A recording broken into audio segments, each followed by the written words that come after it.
Hello, everybody, and welcome to the Rise of Justice Movement, the podcast. My name is Zachary Mallory, and I am the host and the founder of the Rise of Justice Movement and the Rise of Justice Movement, the podcast. All right, so I am back with another addition to our candidate series, Mhm. and this one is going to be exciting. And this one comes from the entertainment industry, which I think is really incredible. It is very thinking about somebody who did theater in high school, I love it. I have a love for the arts, but without further ado, Bridgie Nix, welcome to the podcast. Oh my gosh, thank you so much for having me. It is an honor. I have followed you for a long time. And to all the listeners out there, my name is BridgieNix, and I'm running for Lieutenant Governor of Nevada. That's quite the title, right? And it's a really big role, Yeah. but we need it. We need Yeah. people that come from your background and from your experience, I Hmm. think is deeply impactful to have. And then you kind of like merge it with politics, but it's more than just politics. And Hmm. I know a lot of candidates that I've interviewed, they don't identify as a politician. Would you say the same thing? Like you just identify as somebody who just gives a fuck about people, right? Yeah. Yeah, And absolutely. protecting this industry is critical. We all watched the SAG-AFTRA, strike. We watched that. I Oh, I uplifted that because I believe that's the people power, you know yes, let's go. and just seeing that. But without further ado, if you want to give a background into who you are and what made you want to run for lieutenant governor of Nevada. Yeah, so I have actually lived a lot of places, and living in Nevada is a big part of my why. People don't quite realize, but our state like our revenue is heavily made up of entertainment money. So we have what's called the live entertainment tax here, and that mixed with property taxes as well as sales taxes and gaming taxes is what makes up our funds for everything from healthcare to education to tourism. And right now, tourism is down. I know everyone's economy is struggling, but Nevada is ahead of the curve at probably number one place where we only really have tourism to rely on in southern Nevada. Northern Nevada faces a little bit different of issues. But as tourism goes down and more entertainment has shut down, we are actually running out of funds to fund everything. I was born in Wyoming. Little background about myself. I grew up in Texas. I went to undergrad at a arts university called Point Park University up in Pittsburgh. I went for dance and creative writing, and then worked on a cruise ship for a little bit out of Alaska and Canada, where I worked with a lot of international workers and got to learn a lot about different countries and their labor rights and policies. And then fast forward, moved to LA, lived in LA for 9 years, and I worked in front of the camera, behind the camera, first non union, then fast forward, SAG AFTRA. Pandemic hit, things slowed a little bit, launched my fitness business because fitness was my side hustle. I've had so many side hustles. Every labor sector, you name it, I've most likely worked in it. And then moved to Nevada 4 years ago to open a show called Awakening that replaced La Rev at the Win. And moving to Nevada was a wake up call that some of the rights that I have taken for granted living in multiple states don't exist throughout the United States. So we like to think that everyone is kind of living a one track experience in the US, but it's actually the inequity gap, the gender gap, and workers' rights labor gap, particularly for non union labor sectors such as live entertainment, are huge here. And so when I started working in the casinos, I was like, oh my gosh, there is a lot of work to be done, and it's not fair. Like, Nevadans deserve better. The way that people are treated, the way the laws are made against residents here. And then also, all of it is tied. I say, entertainment economic justice is tied into social justice, it's tied into racial justice, and it's tied into inequity. And so, a big part of my why is for that. And then another little plot twist that's fun about Nevada's lieutenant governor specifically is, outside of the usual roles of what a lieutenant governor does, we also get to oversee entertainment tourism. We get to oversee the Office of Film Development, and we get to oversee state lands, which are three of my passions. So, And it makes it all like those passions come to fruition. And you also get like this big role being like lieutenant governor of a state that Hmm. it's incredible, right? And we need people that understand the state first of all and understand what's at stake if we don't get progressive leaders in those spots, because like you said, Nevada is a hot spot whenever it comes to film, it comes to dance, it comes to performing, it comes to, whenever we think of Las Vegas, what do we think of? We think of the casinos, but there's so much more than just that. Yeah. And I would love to kind of like dive in a little bit and talk about, the entertainment economy and Hmm. how it funds literally practically, like, you mentioned this a little bit ago, but kind of breaking it apart, thinking about that entertainment economy, it funds the healthcare, it funds the education. But Hmm. what else does it do? Like what else does it fund? What does it look like? What's working? What's not working? Just kind of like break that Go apart. in. Yeah. Yeah, absolutely. So it is unique in the sense that here's a plot twist people don't know because you come here, it's the live entertainment capital of the world. There's jazz, pizzazz. People see circus artists doing death defying acts. What they don't know is we're the lowest paid in the world despite having the highest budgets. People think film and cinema is the highest budgets. It's not. The budgets are significantly lower for some of your highest film projects than what the casinos have for these shows. Yet we are paid about 10% of what Dancers Alliance rates are. And for anyone listening, Dancers Alliance, it's not a union, but it is the closest thing that we have to a union, where it is a group of volunteers who have set up what the industry rates minimum should be for non-union work, union work, and they have it specified for tours, for live entertainment, for music videos, etc. And so a big reason of that is because I'm going to get real nerdy on you for a second. There's something called the Portal to Portal Act, which is a federal law that basically defines what labor is or what work is.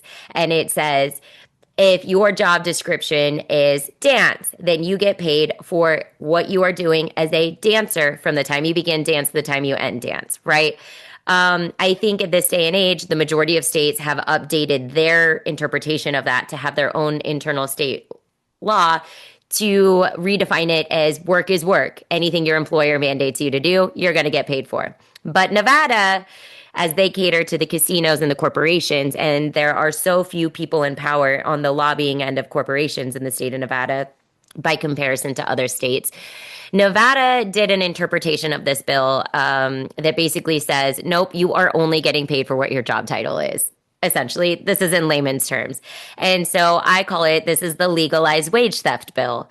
And it had gotten challenged by an Amazon worker up in Reno. And for any listeners out there, Amazon is based in Reno, so that's kind of where Northern Nevada faces different set of issues than Southern Nevada because they weren't getting paid for all the work that they were doing. Classic non-union labor sector run by billionaire of the world.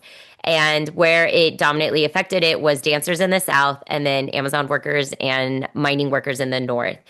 So last fall, we had a special session with the state legislature, and our state legislators on both sides of the aisle, and this is where Nevada's Democrats are very much like centrist Democrats, the dinos that we call, like they're running as a Democrat. Yes, they're pro choice. Yes, they're pro queer rights. But the minute it comes to the economy or corporations, they're basically Republicans. And that is my opponent. She's very sweet. Like I enjoy talking to her, but that is her policy. And she did vote for this. And it's Senate Bill number 8. And it basically legalizes wage theft against performers, against entertainers. And it's why we don't get paid for rehearsals, promos, company meetings. This is an ironic thing. The show that I was in, they were in a pretty bad lawsuit in 2019 for Steve Wynn. And I don't know if you ever heard about that with like sexually harassing employees, and HR and their board of directors were covering up sexual harassment against dancers and spa employees. It got reported. They all took payouts, whatever. Got challenged. They almost lost their gaming license at the federal level. And in order to maintain it, they had to go with a bunch of set of rules that the Gaming Commission issued them. One of them was they had a business code of conduct and ethics that all employees under the wind have to train, including the entertainers, just to do our jobs. But the plot twist is the dancers and entertainers are the only ones that have to do that at home for free. So this company training that has nothing to do with our job description for them to maintain their gaming license for their wrongdoings, we now have to do free unpaid labor for at home. We're the only labor sector within it. And these are payroll jobs where I'm not even getting into contract labor. This is all payroll employee based jobs. Now, the other thing about SB8 is it prevents class action lawsuits. So even in cases where they have violated the laws still set forth, there's nothing you can do about it because you can't do a class action lawsuit. And so that's a little bit of where the state of Nevada, it's one of two things. They're either paid out by the corporations, they're funded by Nevada Resorts Association, which basically represents all the casinos, or they're just truly clueless. Like some of them have no idea. They thought live entertainers were unionized under IATSE, where I was like, no, that's the theater tech side. But another thing that's pretty prominent here and is union busting. So many people have tried to unionize live entertainment over the years. And as recent as Chippendales tried about 2 years ago, they secured a union contract. And then Chippendales fired all the performers that tried to unionize, didn't bring them back. And so there's still kind of pending litigation within that. But I would say that Vegas is the hardest place, specifically as a live entertainer, to unionize, despite all other labor sectors within the casinos being union. So that's a lot of the battles that we face. One of the beautiful things about it, though, because I always try to, I think people hear about the dance industry and are just like, oh, it's too hard. It's not worth it. But there is a lot of beauty here. There's a lot of creativity, and it's a very tight knit community. Every dancer and circus artist works with each other and knows each other. And this year is a very special time where a lot of us are getting forward. We're coming out. There's a lot of whistleblowing happening. And I personally think it's a beautiful thing because I think we're going to see in the next year or two entertainers gain rights. And I actually, right now, a little fun thing, I'm writing Nevada's first ever entertainment bill of rights. And it is something that state legislatures are very interested in. And they are interested in protecting us and making sure we get paid for the work that we do. You want to kind of dive into that and kind of talk about what that process has been like as far as like beginning that process of writing this Bill of Rights, because this is critical. Yeah, Underline, bold, italicized, it is critical because it sets, you would think that this would already be done, right? You would think it'd be right? common sense, right? But we know, sorry, I've been talking so much on this podcast that my throat is not having it. No, I get it. um, Every day I lose my voice because I do so much talking. And I have 4 cats. So I just say, like, there's a hairball happening at all times. I love that.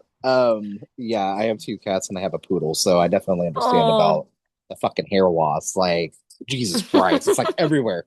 But do you want to kind of talk a little bit about the Entertainment Bill of Rights, what it's been like, up to this point, like where you were at in the stage of it, just kind of like walk us through like what it's going to entail, what it's going to look like. I mean, I can envision it in my head, but yeah. let's see if that vision in my head matches what you're actually doing. Does that make sense? Yeah, absolutely. Well, first off, I want to say this as a motivator to anyone out there because I think with everything happening lately, from civil rights to migrant rights to abortion to trans rights to conversion therapy, like all these awful things that we're seeing just being back on the legislative table, I think us as people can so often feel helpless where we're like, what do we do besides scream on the internet, even though we're all shadow banned, so nobody's even reading our stuff, you know? But as a little bit of motivation out there, you do not have to be elected into office to get legislation done. I am telling everyone this everywhere because I wish I knew this even a year ago or 2 years ago. So, one more time for everyone out there, in case you missed it. You don't have to be elected into office to get work done. And I think that is so important for people to know. Again, it's going to be harder in some states than others, but in the state of Nevada, there are not that many elected officials compared to other states. And it's a small town. So you can literally just hit up your local officials. And if you have something that is affecting enough people, they will take the meeting, they will listen to you. And if your cause is justified, if you truly have momentum, um, they will help you push it through. And so I'm going through this process with a couple different things. How this all began was we had a film bill that did not pass last year, and became like quickly controversial, where the first time ever you saw really far left progressives join with really far right conservatives to kill this film bill. And then all of us in entertainment, media, and film were like, wait, what happened? Like, we didn't get a voice at the table. And the reason is Nevada's been burned a lot by really bad tax credits and sports, tax abatements for data centers, Elon Musk's boring tunnel, Tesla, Amazon, all of it. Like basically all the evils of the capitalist world, they exist in Nevada and they run Nevada.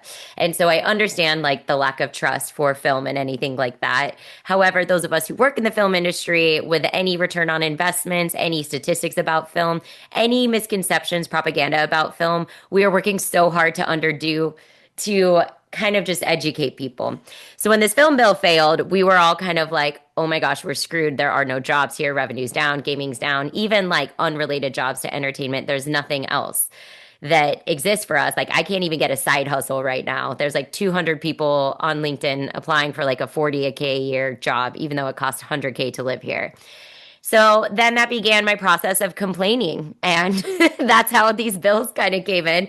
I just started complaining. I hit up every state legislature in both Assembly and Senate to be like, can we take a meeting? Can I talk about how this industry works? I understand the bill's dead. It's not coming back. But like, I also want you guys to know there's a consequence to everything. The consequence to this is more AI data centers. The minute that we don't invest in man-made media, we invested in robots. I was like, the other consequence is like, the state runs on property taxes, which are not going to get paid because we're all getting evicted or we're having foreclosures. Sales taxes, we're all poor, so nobody's buying anything. Gaming taxes, that's down 40%. I was like, in live entertainment tax, which is also not getting paid because 14 shows have closed. So I was like, state's collapsing. We need a backup plan. Take the meeting with me. And so with a lot of state legislators, I started going to their events and meeting with them and just talking about how the industry works from live entertainment to film, live entertainment to film. And then over the course, what developed is it was actually two state assembly members who had voted against film. And they were the ones that were like, why don't you write an entertainment bill of rights? And it was so funny because I was like, can I do that? Like, I can do that. And that was kind of the point where I was like, oh my God, they'll let me do anything. And so, yeah, I sat down and I was like, you mean I don't like need to be on your side to do this? I could just do it. They're like, well, we would have to sponsor it. And so they kind of started coaching me through this process because outside of this, I've had experience with legislation, but through organizations. So, like, I've helped nonprofits write policies, but there would always still be someone kind of streamlining it. Or I was on student government in college and we worked with the city of Pittsburgh in Pennsylvania.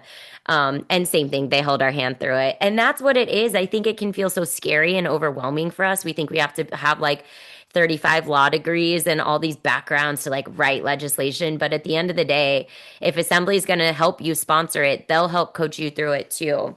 And so the process right now that I'm doing, and this was at the advice of one of them, is writing 3 different templates. And I kind of already do this when I do budget proposals for like a production or anything, but do one that's very easy, cheap, costs no money. And so that entertainment bill of rights will be very short, simple, sweet. That's going to be, hey, make sure you say exactly how much the show is going to cost before you waste our time and we go to your audition and we waste 1 to 2 days of our life taking off work. Um, Another one would be like, let's not have auditions go over 2 hours. Make sure that you've choreographed, you've done your preparation, so you're not wasting our time. So that's like one version. Another one would cost money. And then the third version that I'm going to really push would include budget, tax credits, things like, hey, we don't have healthcare through the majority of our jobs. So we're asking for a state-run healthcare if you can prove it, and different things like that. A lot of what we need here in the Entertainment Bill of Rights is really just common sense support. So, for example, these casinos will bring circus acts in and they will require circus acts to create something for them. And they'll have back and forth like, oh, we'd like to see your aerial come from here. Can you guys interact here? They'll work on it. Sometimes they'll work on it for 30 days. And then the casinos don't hire the people after a month of work and creation and product. Or they'll hire them, steal their act, and then they own it. And then they'll use the people maybe for a couple months, fire them, steal the act, and use that act on someone else, even though these people created it.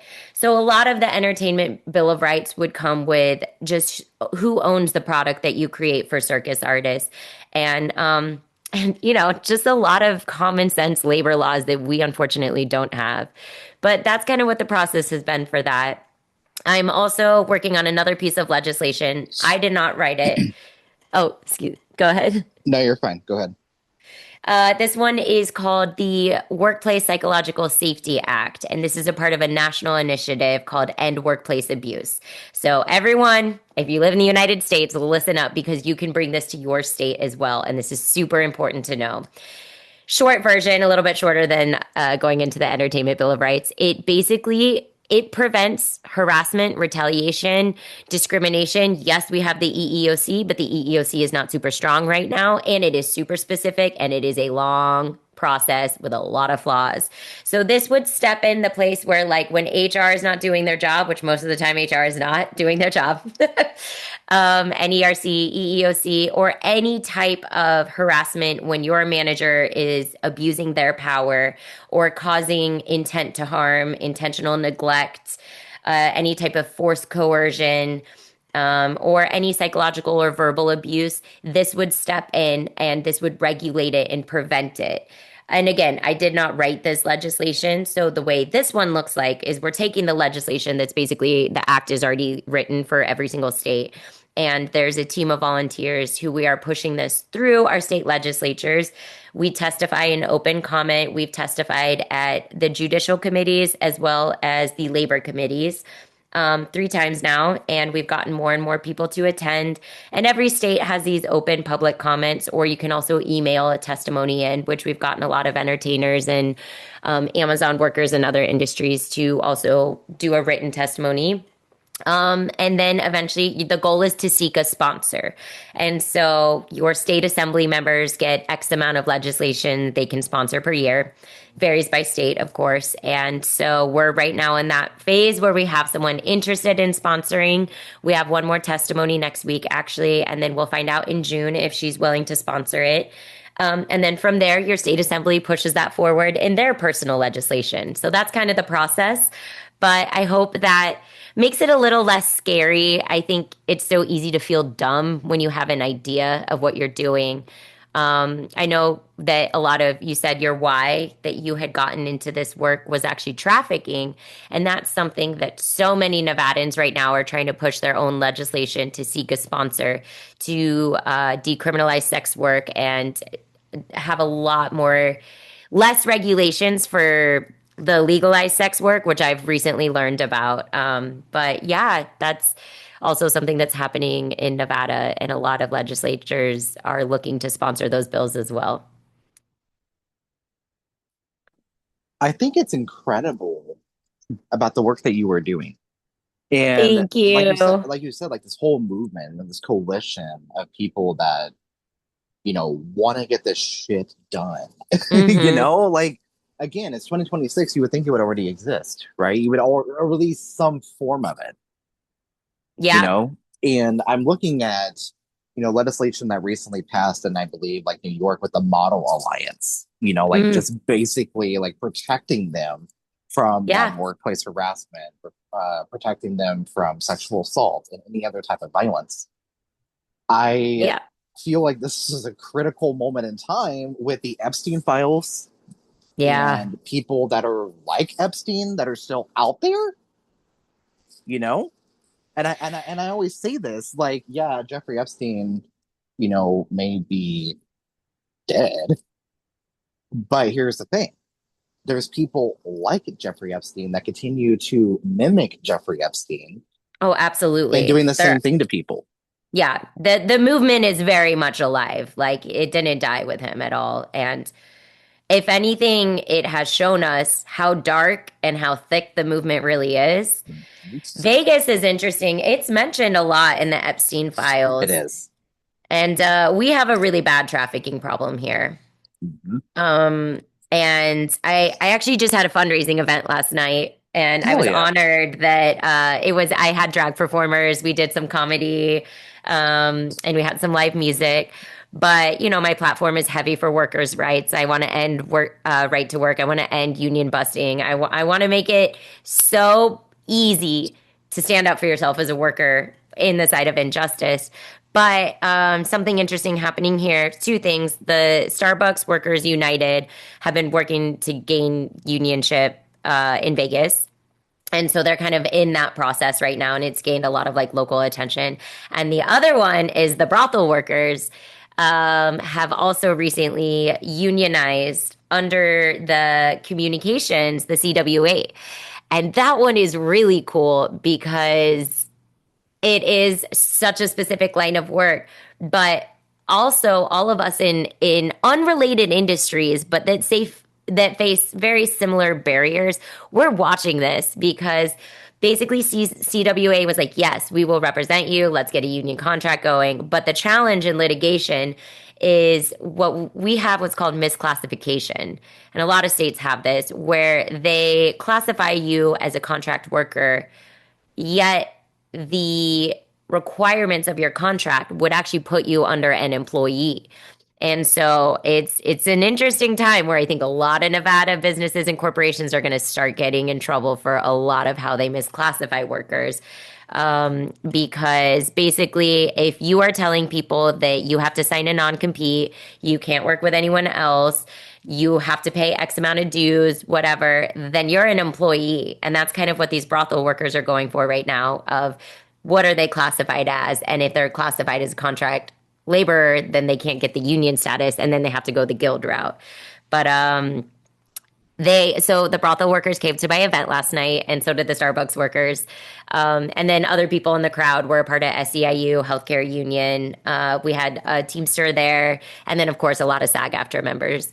But it's an interesting time for sure where Vegas is kind of at the center of trafficking, and it may not be at the center of the talk of the Epstein files, but when you start to learn about the regulations and how many, I would say both Republicans and Democrats, because again, the majority of our Democrats are very centrist and sponsored by the casinos and corporations, how many of them have actually enabled trafficking rings here? And then when there are traffic ring bustings, they don't get reported, it's swept under the rug, and it's scary how complicit it is because it's, you know, you already feel when you live in Vegas as a woman that it's boys town. Like just the feeling of it is, I would say it feels more misogynist than even when I lived in Texas. And it can be scary, particularly as an entertainer and you work crazy hours and stuff like that. But I think that there is a lot of dark, untold stories here. And the more trafficked victims that I become friends with that trust me with their information, I'm just Mhm. like, dear God, we have a lot of work to do in Nevada. And across the country. Yeah. Oh, of And course. like it is so devastating. And Mm-hmm. I created this movement and I became a survivor of sexual assault at the age of 17. Mm-hmm. And I was intimidated whenever I went into my local police department and I was met with hostility and I was met with, just, and I grew up in like a fairly like, air quote, like liberal town. Mm-hmm. Like a lot of people are very open-minded. There's a lot of like the LGBTQ plus community in my city. Mm-hmm. But going to my high school, I was one of the only like less than 12 that was out as LGBTQ. Mm-hmm. And I grew up watching SVU, right? And they make it Mm-hmm. look like, oh, you could walk in and you were met with an Olivia Benson or an Elliot Stabler or Right. John Munch or like all the whole crew, right? Ice T or Odafin Tutuola, like, but in reality, it's not like that. In Yeah. reality, it's very intimidating. And she looks at me and she's like, oh, well, didn't you just fight him off? Or you're a man. Why couldn't you just push him off of you? And no, and my mom was like, how about not victim blame for one? And then two, you're supposed to take this fucking report, Yeah, right? your job is not to criticize the Benson, victim. exactly. Olivia Benson said we could just walk in and just talk to somebody. We have those expectations, right? Because if you Yeah. watch but then whenever I was like younger, because like I said, I was 17, I didn't realize how these systems actually work. I mean, I was on probation at that time, but not if I knew then what I know now, oh, holy shit. I was thinking to myself the other day, like if I could go back to high school at like Mm-hmm. right now at this age, which I'll be 30 in August, Mm-hmm. I was like, I would be able to stand up for myself at a time that I didn't know I could, right? Because I was told that I couldn't. Yeah. But Yeah. just thinking about that, it's a very real thing, and I can't imagine what our students are facing now. Speaking of which, that brings me to my next, like, or I guess technically my second question now. Um, I know but that first one was a long response, but it's good to know. Like, I it wish I is. knew how to write legislation a year ago. Yeah, see, and every day we learn like a new skill, we learn something new. And I think in the way technology is nowadays, minus AI, Yeah. uh, AI is killing industries I can't. because Yeah. there's like the non-regulation of it. I'm not necessarily against AI. I'm just very like pro like regulation and like the actual creativity of people like you and people Mm-hmm. like my drag queen friends. Like that creativity is what inspires me. But as far as like education, like Mm-hmm. public education goes, we see a lot of conversation from like Moms for Liberty. They're burning, or almost said burning books. Well, I mean, they're doing that too, but with the book banning and banning quote unquote porn in libraries and school libraries. What the fuck high school did these people go to? Is my question. Because we didn't have any porn on our shelves. And not to mention the Yeah. fact, what are you classifying as porn? Anything that talks about anything outside of like that heterosexual white picket fence. And even within it, I believe. So I'm actually from an area called Katy, Texas. It's right outside of Houston. And Katy, Texas is unfortunately been on the news many times and is the center of many ACLU Texas lawsuits. It And, is. Yeah. and I'm like, it's so sad.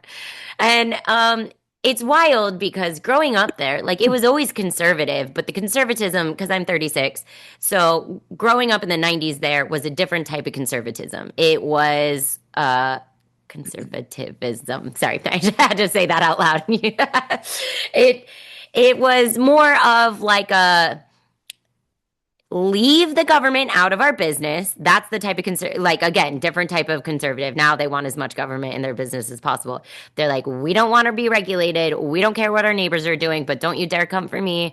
And then the biggest thing is it's really just oil money and life there. I would say compared to everywhere else I've lived, and of course I haven't lived there since 2008, so a lot could have changed.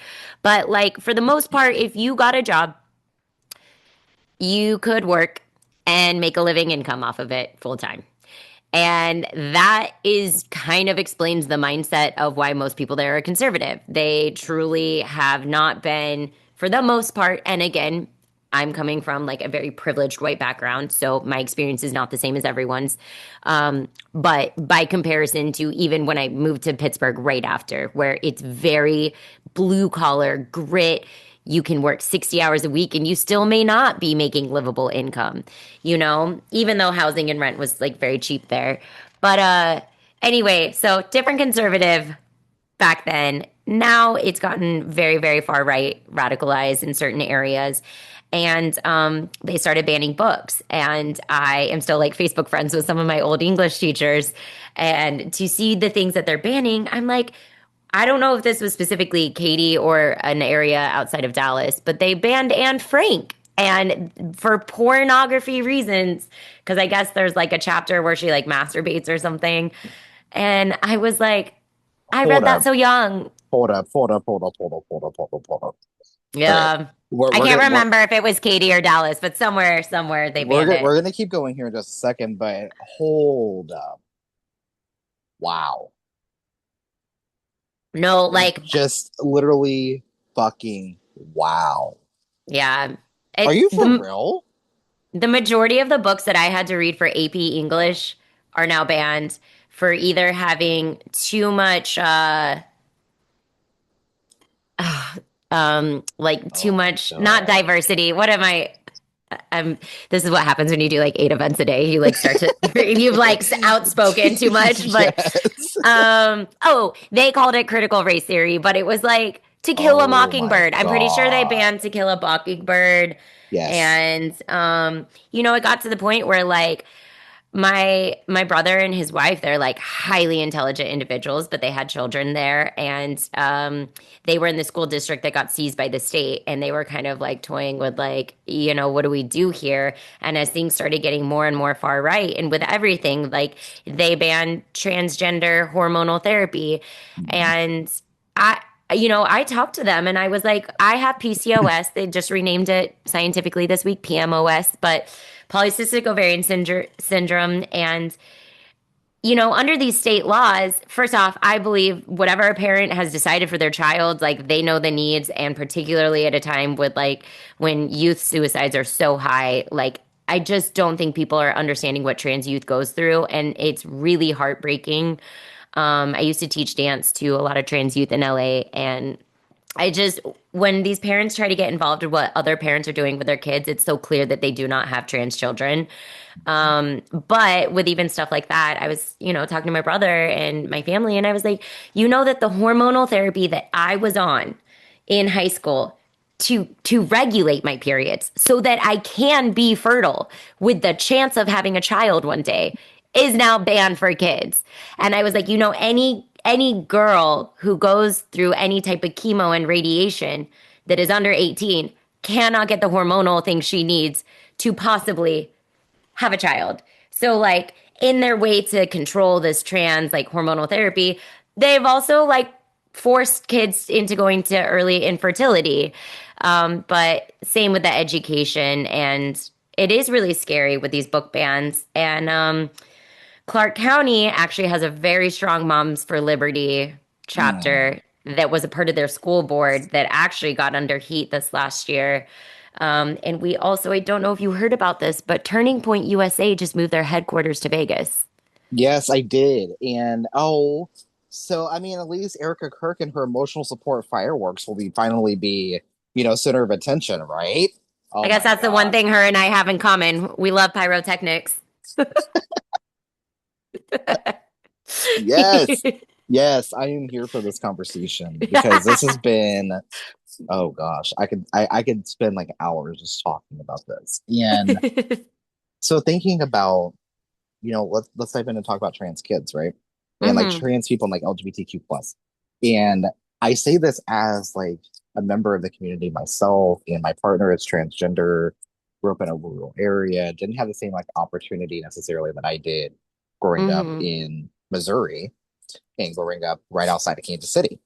Hmm. And I had access to a lot of different resources. I had access to, going to the amusement park if I wanted to, or going and, swimming at like different pools. And like, there's a lot of opportunity in areas like where I grew up versus rural. So I'm thinking about the attacks on education, the attacks on trans youth, the attacks, like you said, on HRT. Hmm. HRT changed my partner's life for the Yeah. better, for the Yeah. better. And it's so insane to me because now my mom is, she's going through stage 3 cervical cancer, right? And I'm so sorry. she's gonna go into remission, Hmm. which is good, right? But Good. now her hormones are kind of like all out of whack. So now she is taking, God, what? Trying to think. All right, I know what you're talking. I know what it is. Same. It's I'm like trying to not think of what it's HRT, called. but it's similar. Yeah, and to get her hormone levels back to where it needs to be. Progesterone. Hmm. Oh yeah. No. And that's what. Yes. Progesterone. Yeah, that's what essentially I was on in high school, and like have had to take for PCOS too. Hmm. And I told my mom, I said, see, this is what gender affirming care. This is exactly what it looked like for my partner. And it changed, it literally changed her. She's not on them now because that shit's very pricey and it's very expensive without insurance. Mm-hmm. Very pricey. Mm-hmm. Um, so she's no longer on them, but she still, you know, presents as her, right? And she's happy now, right? Well, Good. she always has an attitude, but anyway. A sassy queen. Oh my God. Yes. And this second puberty was a complete bitch. I can tell you that. Like, and I'm imagining, like, oh my God, what was the first one like? Like, Yeah, anyway, yeah. Tough out here. it's like it's tough out here. Uh-huh. But thinking about just the blatant attacks on trans people, and I was really young whenever I learned about violence towards the LGBTQ plus community Mm-hmm. because I learned about Matthew Shepard and what happened to him. And then we see like going into like the AIDS epidemic and like HIV, right? The first openly gay Olympic swimmer, Greg Louganis, I don't know if you know about that story, but learning about that, it's horrifying.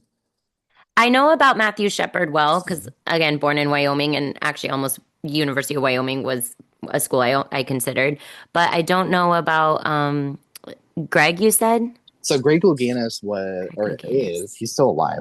Uh-huh. But he was essentially removed from the sport because he had an HIV diagnosis at that time. He hit his head Oh, on the diving board and he was essentially like ran out of the sport, right? And learning about that and then Matthew Shepard and then also like Marsha P. Johnson and mm, Sylvia Rivera, learning about the Stonewall riots, throwing a brick and being or fighting against police brutality, right? Like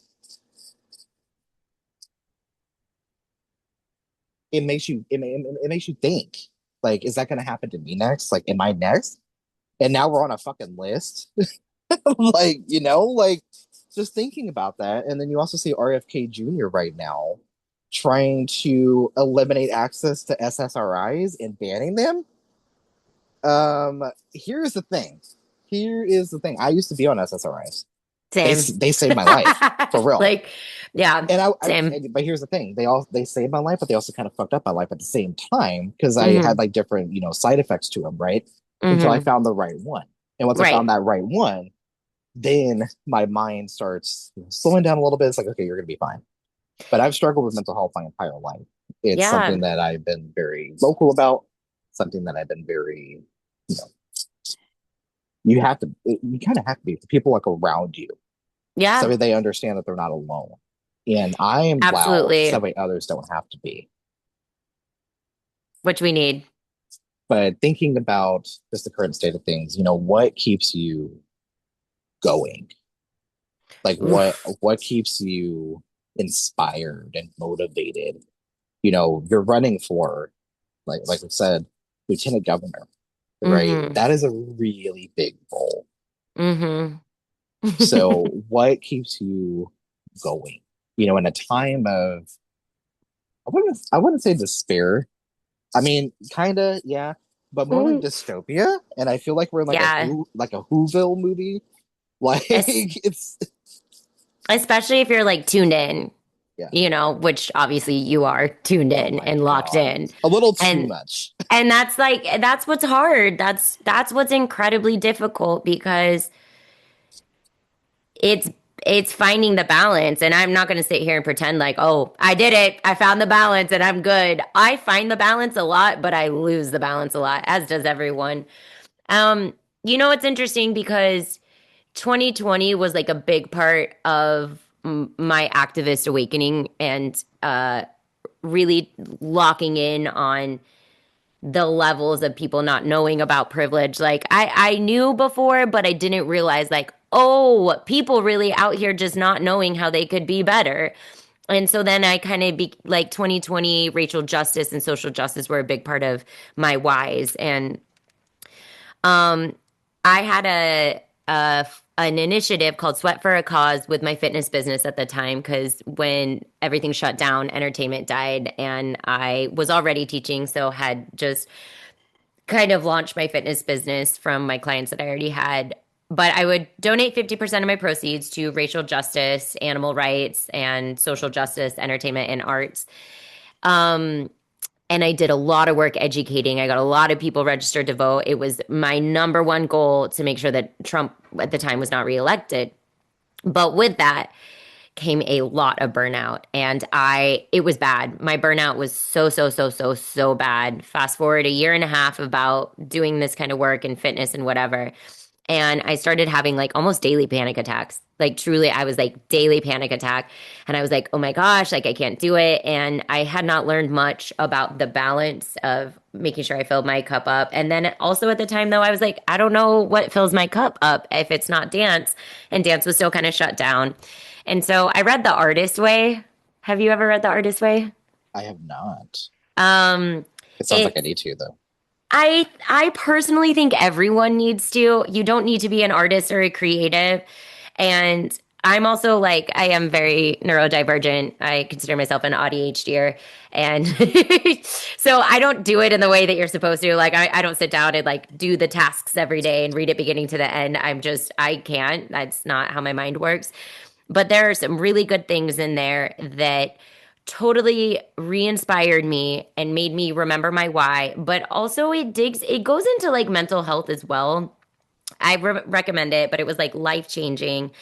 And then after moving to Nevada, like my burnout was still pretty high. And so one thing I learned then that I've kind of brought back, I've had to revisit during this election cycle because obviously running for a state position and being such a weird candidate as I am, people want everything from you. Like can be quite demanding and you're constantly absorbing other people's energy.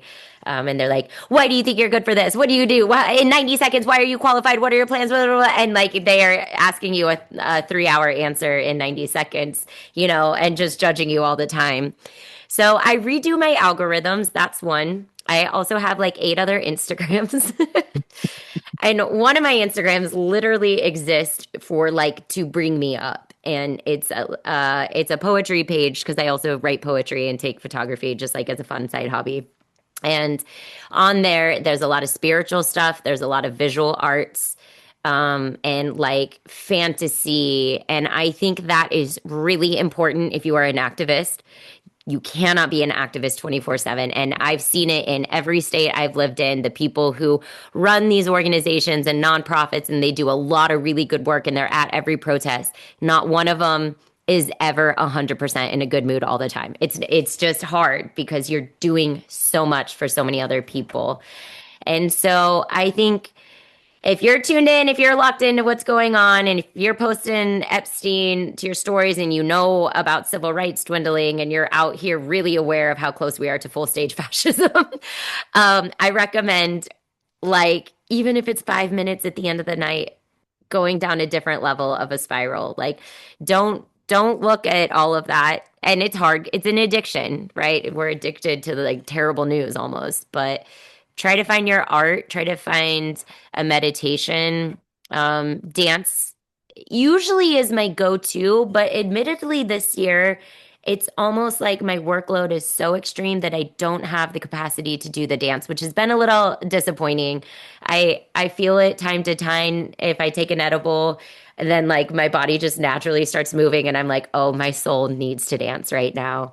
But I believe my true belief of the world is like we as a society actually cannot achieve peace until everyone starts moving their body more or creating or doing some kind of like almost like inner child play that releases their minds. And I think that's like, yeah, it's really out there. It's really spiritual. And some people might be like, that's a little too woo woo for me. But I think it's what's missing. It's the places that have the most art are the places with the most peace, and that's not a coincidence.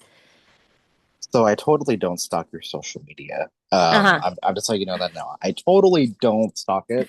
I totally don't like doom scroll and just continue scrolling. I'm like, Yes. this is so freaking cool to me. I just when worlds collide.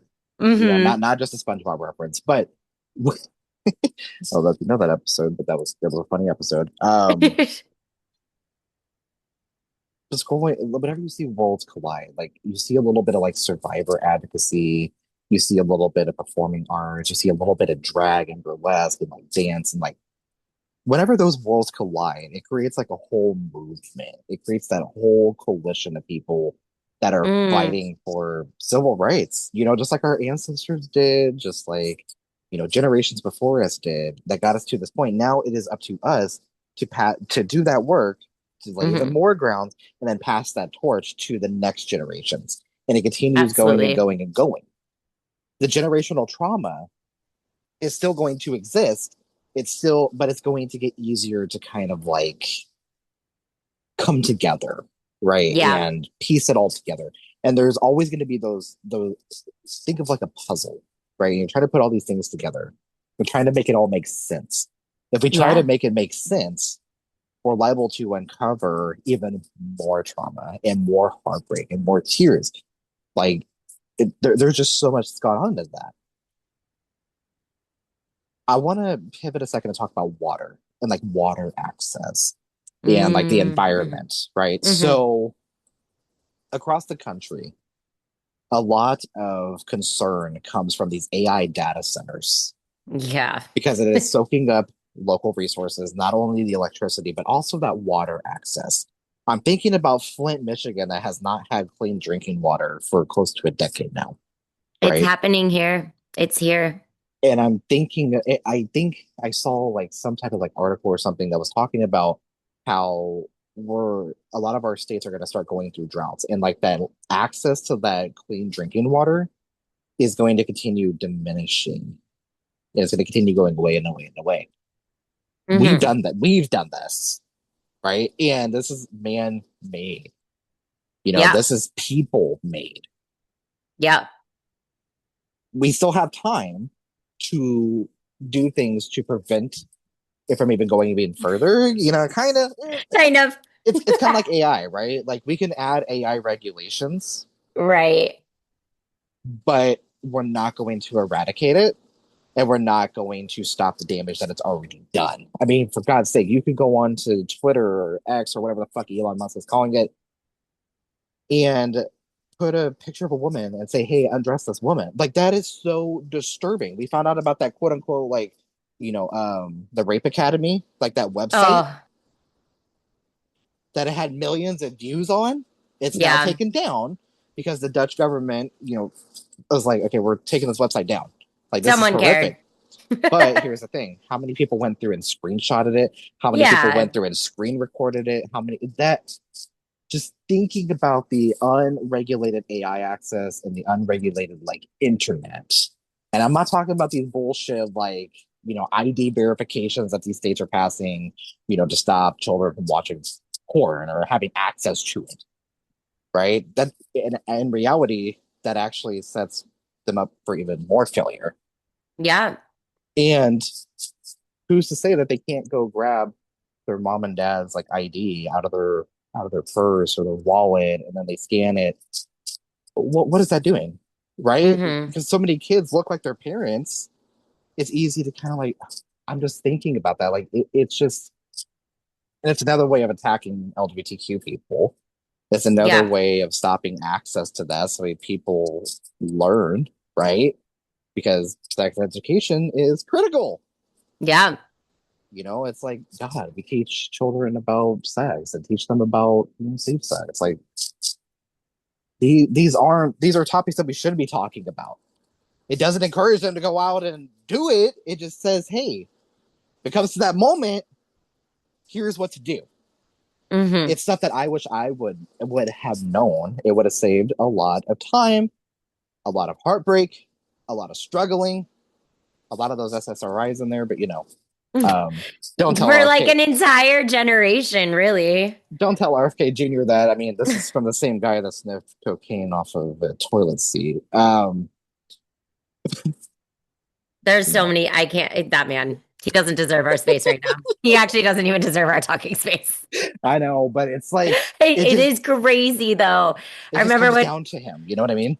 yeah. I have so many thoughts. One, water.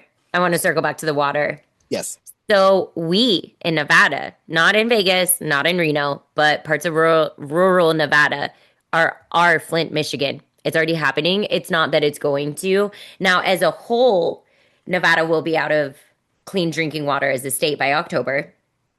Mm. But already in real time, there are parts of rural Nevada that have to use bottled water to brush their teeth, to cook, to drink. They do not have access to clean drinking water, and we are the fastest growing data center hub in the nation. Not the largest, but the fastest growing. And a lot of our data centers basically there's something called like a closed water loop or something like that. It's Mhm. probably not the technical terms, don't make fun of me scientists, but whatever the technical term is, and we didn't implement that regulation, so let's start there. And so for anyone who's kind of newer to data centers, basically it is leaking pollution and contaminating the soil that goes back into the water. And as they stack data centers on data centers all over the place, again, dominantly Northern Nevada, but without any city consent, they are bringing one to Boulder City, and the people of Boulder City down south below Henderson, they're really upset.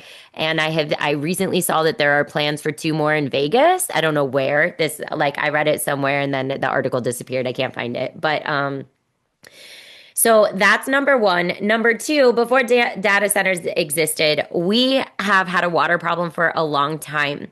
Now, a drought is technically when you are dry on water, it hasn't rained, you're not getting enough water, but a drought is like when water is going to come back to you. So a lot of states will experience droughts, they'll come out of them. What we are in, we cannot come out of. We're not coming out of this. No amount of rain can save our water supply. And so we're like way past drought emergency. Again, we are a desert. I know that came with the territory when we built properties here like a century ago. But the reality is, we get our water supply from the Colorado River and Lake Mead dominantly. Lake Mead is going down, and then the Colorado River, basically, all the states that are a part of it just made a deal where they have to use less of it to conserve more in the future. And so it's something that's really shocking to me that nobody is talking about.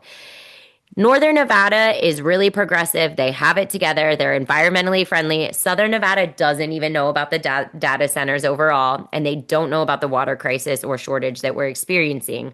I love the environment, and luckily, I follow enough people from Northern Nevada because, like you said earlier, it's not being reported in our news at all. And it's a little bit frightening because every single one of our state candidates are all Vegas based, none are Reno or like rurals based. And none of them are talking about this. So it's kind of, I feel like I'm in the scene from, did you ever see Don't Look Up? It kind of sounds familiar. It's oh, I'm blanking on her name. The girl in the Hunger Games, Lawrence? Jennifer, no. Jennifer Yes. Lawrence. Yeah, Jennifer Lawrence. She's basically like there's an asteroid coming to Earth and she's like a scientist. She's the first one that sees it. Nobody takes her seriously. She's like, it's coming, it's coming, it's coming. And then eventually like Earth explodes. But Yeah. that's how I feel as like the lead girl in Don't Look Up, where I'm like, we don't have water. And everyone's like, yeah. And I'm like, no. But like, we actually don't have water for the entire state of Nevada to last us beyond 2026. And that water allocation deal we just did will not save us in time. So that is a huge concern here, and Northern Nevada is on top of it. They actually today, with their city, had a open commentary about one of the newer ones coming in. But the other problem here is, so even if we close them and we make them clean, we're still draining the water. So then you can go to a different type of data center that's not water, that doesn't use water, but it uses power. And this is where, again, other states might be okay. Nevada's not okay. We have a monopoly energy company here called NV Energy, who's already surcharging illegal rates, and they have been at the middle of a lot of lawsuits with our attorney general about it. But they also don't have the water supply. They don't, or sorry, the power supply. We don't have the power to power data centers coming to Reno Tahoe area And I read an article today, it was like, should we give electricity to residents or to data centers? And I was like, how is this even a discussion? Please. How's that even a fucking question? Yes. And it's tough. It's so that's where we're at. We're truly in a crisis. It's I'm SOSing, but just like your account, I'm shadow banned. So like I don't even know if when I share things to my stories if they're getting out.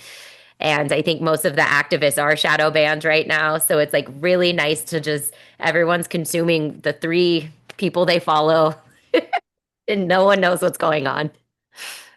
Meanwhile, MAGA is running rampant.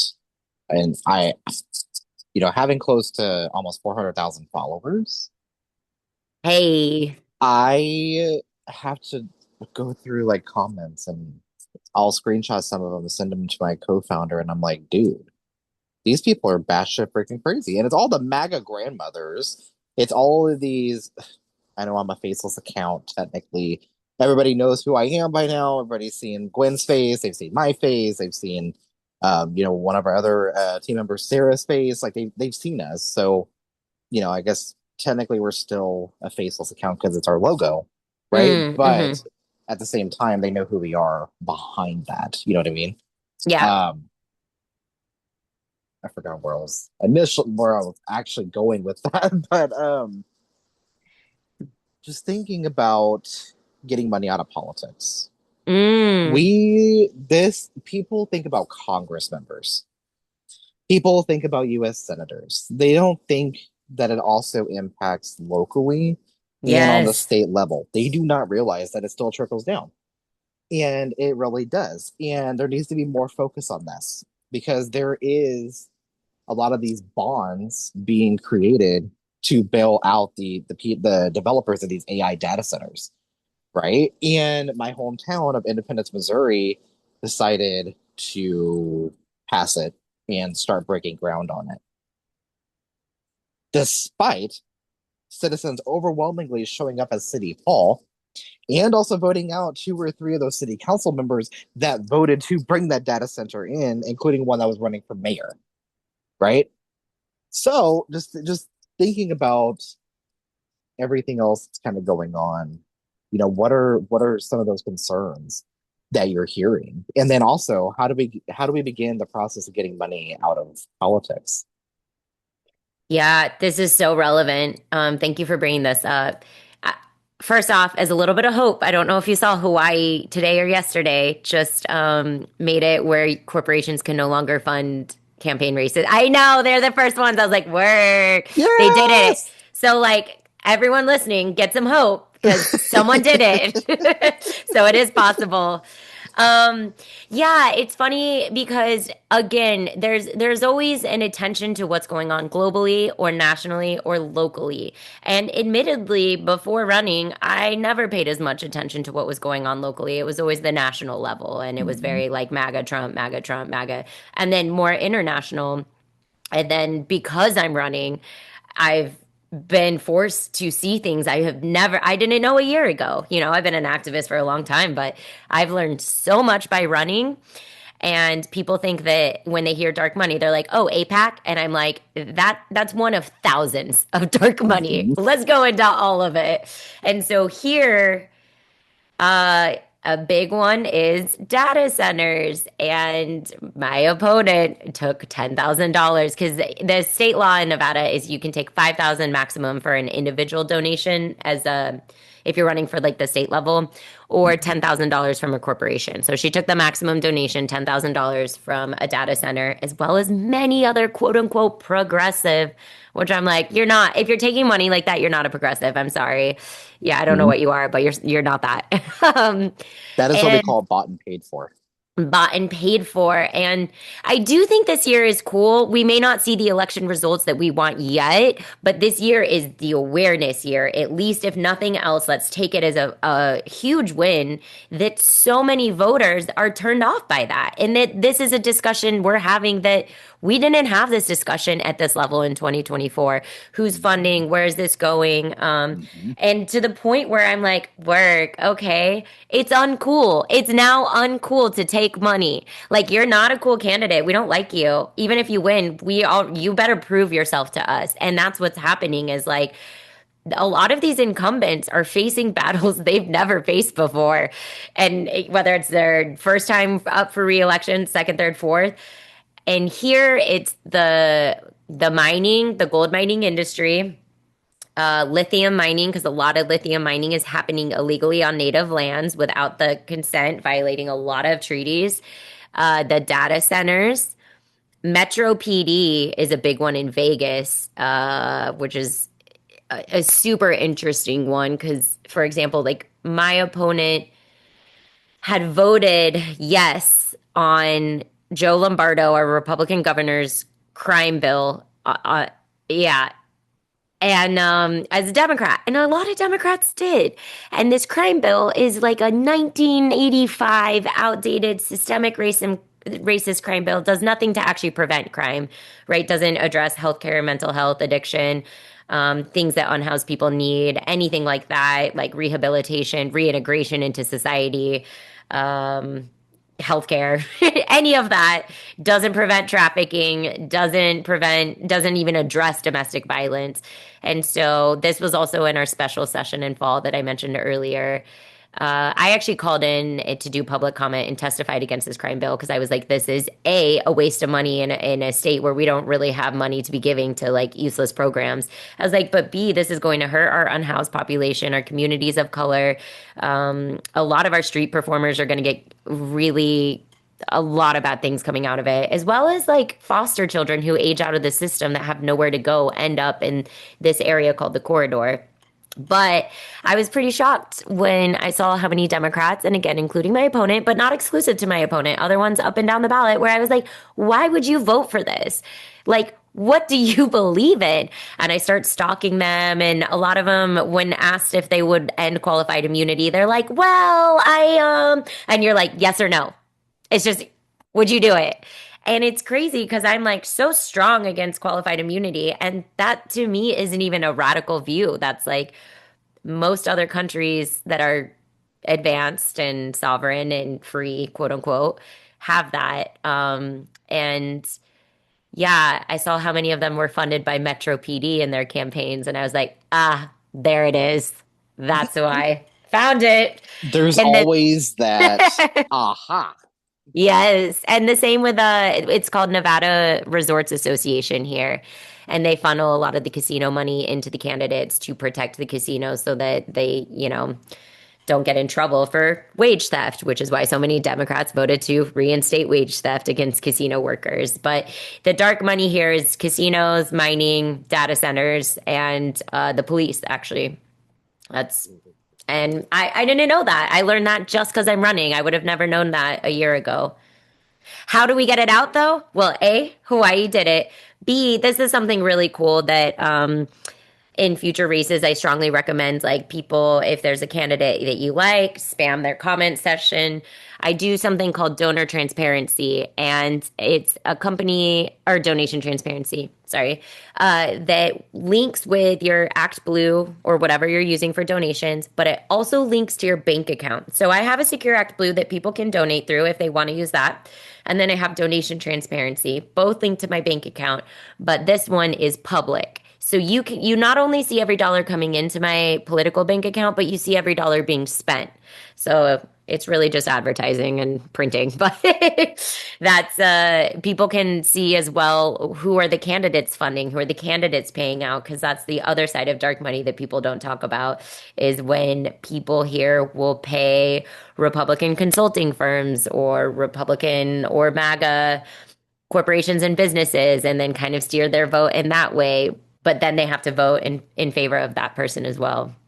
So I think dark money is actually darker at the local level. It's just harder to track. Yep. Yeah. Yep. Yep. Exactly. And Citizens United literally gave the power to corporations and money free speech.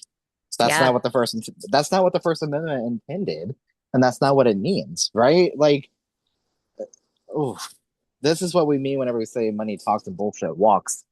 this is exactly Yeah. what we're talking about. I learned that from a very young age too. But I Yep. also learned that there's corruption on both sides of political parties, and that comes from a family of Democrats, or on Hmm. my grandfather's side. My grandpa was a staunch Democrat and was a union organizer with the Mm-hmm. UAW. So like Mm-hmm. again, we talk about worlds colliding. Yeah. Union organizing and like democratic socialism is like me, right? And thinking Yeah. about that, like I love politics, but it hasn't always been like that. Whenever I was younger, I was like, "Oh, I'm never going to get into politics. I don't care about it." Then I was sexually assaulted, Hmm. and I think that was like my turning moment for me. I'm like, okay, yeah, now I understand what needs to happen, what we need to do, and my grandpa always said we need to get money out of politics, but I never understood what he meant. And then I started going to the state capitol. I learned that a lot of the reps don't even know what's in their own bills that they are pushing forward because they're written not by them or by a staff member, but written by like a lobbyist group. Like Moms for Yeah. Liberty's been known to do it. I think it's called like Family Equality Council or something like that. They like, attack like trans people and excuse me and stuff like that. Hmm. It's so messy. And I actually just interviewed Morgan Wadsworth, who's running for Congress. Oh yeah. I know Badass her. human being. Yes. One of my top viewed episodes actually. Aw. She does a She's a lot of my education on what's going on in the North. I'm so grateful for her. yes, yes, yes, yes. And that was a really good interview. And she's so young too. And I was like, okay, this is so inspiring, Hmm. right? This is so freaking cool. We need young people taking that torch and going forward. Like Yes. there's a key It word there is forward. it's funny because I went to so her and I have been in contact for a bit and we're actually going to do an event together next week or yeah, I think next week up there. Yeah, we've endorsed each other too and Yes. uh but I was at it was the Washoe County Dem. Sorry. We did three conventions in a day, so I was like which one was it? But Washoe County and it was I would say like mostly seniors were in attendance and after there's a guy who dropped out of his race to and support her and to be like, hey, don't vote for me, vote for her, which I think is really cool. And we were talking outside, and there was a much older woman who was like, but don't you think she's too young? And she was saying that to me, and I was like, no. I was like, not at all. We only think that anyone is too young because we have literally 90-year-olds running this country. And I was like, so no matter what, everyone's going to look like a baby child moving forward if they are of the right age. And I was like, but the reality is our country is collapsing on a bigger scale. Let's take the civil rights stuff out of it. Let's take the Mhm. human rights stuff. Let's just talk economy. If people just want to be that black and white, let's go economy. The reason our economy as a nation is collapsing is because the policies are being written by people who when they applied for a job, it was a paper resume. They didn't have to go through LinkedIn and Wi-Fi and internet and pay for these Indeed services just to get a very mediocre job. They are very clueless as the regulations we need. And if anything, I would say someone that is Morgan's age is actually going to have the best knowledge because she's fresh out of college. So she's learning programs that me as a millennial who's just only one generation above her, I didn't know those programs. We didn't have social media marketing training. Like social media was like barely a thing when I went to college. So even my education is now irrelevant compared to hers. And it's like, it's crazy. And I said this to this woman. I go, here's the other thing. Nevada's Democratic Party is unpopular. And I was like, if you do not vote for Morgan, and you do not support candidates that are under the age of 40, I was like, there will be no Democratic Party because I go, the one thing that MAGA does is they still support young candidates and they do not care how quote unquote qualified they are. And so you're getting these 20-year-olds in office that are a part of the MAGA party and our party won't let us. And that's like it's crazy how many people have told me I'm too young for this journey. And I'm like, I'm 36 and I'm at the point where I'm too old to donate my eggs. Can we talk about that? But you think I'm not like old enough? It's wild. But Yep. yeah. So Yep. I big stand Morgan anyway. Yeah, I am as well. And I'm excited to vote against my current incumbent, which is Sharice Davids, and Mm. of Congressional District 3 here in Kansas. She's an APAC show and bends at the knee for corporations. And she also voted for the Lake and Riley Act, which literally stripped the right to due process. Which brings me to my next thing. I know we're coming up on time here shortly, but ICE and like DHS, ICE in Nevada probably looks different than in a lot of places, Hmm. but I'm curious to know what's been going on with ICE across the state of Nevada. Yes, it's a lot more covert, so it's not going to look Mm, the same way that it looked in California or Oregon or Minnesota. But it's here. We have a Republican governor and lieutenant governor that are like Trump's right hand mans, and that's the one thing is literally. people think we're purple. We're very red. We're very red. And so they are cooperating. They have turned our local jails into ICE detention centers. They have cooperated with Metro PD. Metro PD is allowed to like make arrests. And they do it very discreetly out of the public eye. So, what is happening in those other places are happening here. Illegal detentions, illegal warrants Mm, are being issued. Like they're not the judicial warrants; they're the quote unquote administrative warrants, which is just bullshit. bullshit. Uh, Yes. and then I think the worst one that we had right last June. Yeah, it was about this time last year. There was one of the biggest ICE protests in retaliation to what was going on with LA. And I remember at that one, I was just watching so many people get illegally detained, and like no one was doing anything wrong at the protests. And the thing that's hard about Nevada in terms of fighting back is we don't have the huge community support to fight it back. But I think a big part of that is so many. I think it's every one or two in five people are an immigrant here. They're from outside the country. And so a couple things happen. You hire performers on O1 visas. There's a lot of performers and techs here on protected asylum status. And then hospitality workers or gaming dealers get hired off of cruise ships. So cruise ships feed straight into Vegas's like system, a little bit Reno as well. But it is a huge issue. And the other thing is we have a lot of native tribes that with the I forget the proper term, but basically they had citizenship through a treaty, and that's been overturned. And so a lot of native tribes that are like technically Canadian citizens have now lost their citizenship. And so that's a new thing here where Native Americans don't have citizenship. And like that's the one that I just You know learned what? about 2 weeks ago. Hold I up, just learned about this. hold up. That's insane to me. I, wow. I'm Okay, still looking into it, so I don't wow. know if I can eloquently break it down. Yeah. But at the May Day protest, a woman came up to me and she was like, "I have Canadian citizenship. I used to have dual American and Canadian, but they overturned, and I forget what it is.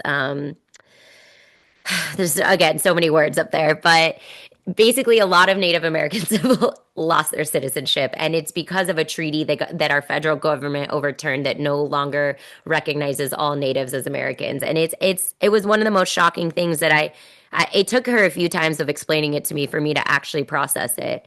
But yeah, so I that's a huge thing. That would be a huge difference of switching the administration. And it is why I do think it's so important for people to know that you cannot just vote blue, blue, blue and vote incumbents because again, my opponent has never voiced a strong opinion on ICE at all. She is not for abolishing ICE. And I'm like, I've at every protest, I am here. I want to abolish ICE. I am actually like I understand our civil rights and the constitutional civil rights, and they have violated so many of them. They are the ones that are here illegally. They are the ones breaking the law. You know what I'm saying? Like, what are we And doing? guess what? They're going after the people that continue to fund the bullshit that they're doing because guess what? Immigrants pay the highest fucking taxes. This, this is, I have tried to explain this to so many people. And because again, I came from the conservative world, I used to think like them. So Same. I Yeah, know, yeah. like I Yep. know how to redo it. But I remember one of the jobs I was at one time, and this woman was telling me how she like technically wasn't here legally, but there's a whole system underground and how they can get a social security number, blah, blah, blah, and then they pay taxes, but they can't write off anything. And so she was telling me the taxes she was paying, and she was only making like 40K a year. Still legal wages, but the taxes that she paid were so much higher than any, and someone was like, oh, because they pay sales taxes. I'm like, no, they pay federal taxes. And then I was like, that's what a tax EIN is for people who don't have a social security number, but are in the system. And I also don't think people understand how long it takes to get processed. Like, I know people who have been working for decades trying to get their citizenship here and still don't have it. They've never violated the law. It's just like every other government program we have, unemployment, Medicaid, Medicare, all of it. It's backed up, it's underfunded, and it's run by people who have never had to use it. So they also don't really care at making it better. And that's kind of, that's the biggest thing that we're at right now. I have a thought for you about the Lake and Riley Act. So this was a shock to me. Have you heard of End Citizens United? They're like a coalition that's trying to get Yes. money out of politics. So, something that I want as a warning label to everyone out there, look into everything. Don't trust anything that is happening because End Citizens United endorsed some of the highest funded politicians in our state, including Dina Titus, who Who she's Joy the Hoover's running against. yes, I and fucking she's love Joy Hoover. I do. I do. I have to admit, I'm glad I'm not in their district because I like multiple people in that race, and I'm like Yes. I have multiple friends in that race. But I am so supportive of literally anyone, and Yes. anyone getting Dina Titus out is so important. But she voted for the Lake and Riley Act, and she's taken near I think over $1 million in funding, and then End Citizens United endorsed her, and I was like, what are you guys doing? Aren't you guys supposed to be the good guys? So anyway, that's my advice to any listeners out there. Don't trust anything. I'm whistleblowing all this stuff. Like Oh me, shit. no, me running, I there's so much more that's going to come out after midterms because I do like it's so important. The bigger picture is ending fascism, and so my timing has to be cute on it. But after midterms, like there's so much I need the general public to know. There's so much I, as a voter, wish I knew a year ago. Where I look back at ways I voted that I thought were progressive and for these badass candidates, and I've looked into them now, and I was like, God, I didn't know. I would not have voted for them in 2022 or 2024 had I known this. But that's my advice to the voters out there. Sorry, my dog just bit my hand. That's okay. As you saw, my cat was just whipping me with her tail. So the animals are like, it's me time. Yes, 100%. And speaking of you, how can people this is the perfect segue. We're talking about money out of Hey, politics, but but fund me. um yes, so how can people contribute to your campaign and uplift the work that you are doing? And then what is your social media? Yeah, so my social media is BridgieNix, BridgieNix, the number 4, Nevada. And if you Google search it, like the algorithms still know who I am, you'll find it. That is my all my social media handles. That is also my website. So Bridgie, BridgieNix, number 4, Nevada spelled out.com. On my website or on my Instagram. The links are in the bio, or it says donate everywhere. And I have both my donation transparency because I know some people don't like to donate to Act Blue. So I have 2 options for you. If you'd rather see donation transparency, what is she spending it on? That's also a link in my bio and it's on my website, or you can donate to my Secure Act Blue. And then I am very grateful for everything right now. I want people to know I'm 100% independent donations only, and it is killing me. I refuse to take corporate money, but if people want to know what I'm spending it on, it is printing materials that I give to people for door knocking, or for events when they ask for my materials. A lot of older generations are not on social media and they don't use websites, so they do use the printed materials. I'm also only using recyclable materials or environmentally friendly from recycled paper, which comes with an extra price tag as well. And then the other thing right now is texting, donation list, and mailers are so expensive. So, and my trips up to Reno now that Spirit got canceled, it's like cost me about $1,000 each. So, a lot of this I'm also self-funding. So, I don't want you to think any of this is just like going to bad people. It's literally all going right out to voter outreach. So, if you need any security that it's going to a good place, I promise it is. And every dollar does matter. So, I appreciate you guys out there. And I appreciate you for having this conversation with me and letting me kind of like ramble and letting me like, do my normal thing that I do on this podcast. But, you know, I, Absolutely. I look forward to calling you Lieutenant Governor. Hell I yeah. look forward to that. I'm putting it out into the world because I change is absolutely possible. Hmm. We have to be the ones to be the change, and you are doing exactly that. You're representing these ostracized and marginalized communities that have been pushed to the side for Hmm. too damn long. Yeah. Whenever we say love thy neighbor, it Hmm. literally means your disabled neighbor. It Yeah. means your trans neighbor. It means your immigrant Yes. neighbor. It means Yeah. all of us. Everybody, like we are human beings with souls and hearts and emotions and like it's I sometimes I have to really like hone back my own emotions because when I talk about what's actually happening, like I'm an empath and I will cry. And Same. our current lieutenant governor is the one who has created all these anti-trans task force, and I don't get it. And I love my communities. I love my trans friends and I don't see them as any different. I don't get it. But I know that there are more people with love and more people who see everyone as equal in the world than there are the haters. We just got to get the haters out and make them really uncool again because they are. They're not cool and their time is done. And so I just anyone out there, like, please don't give up. Please keep going. Balance out your activism. Do some good things for yourself, but know that there are more lovers in the world than there are these just fascist, evil haters. Period. Yeah. Thank you Thank so you, much for Bridgie. having me. Thank you.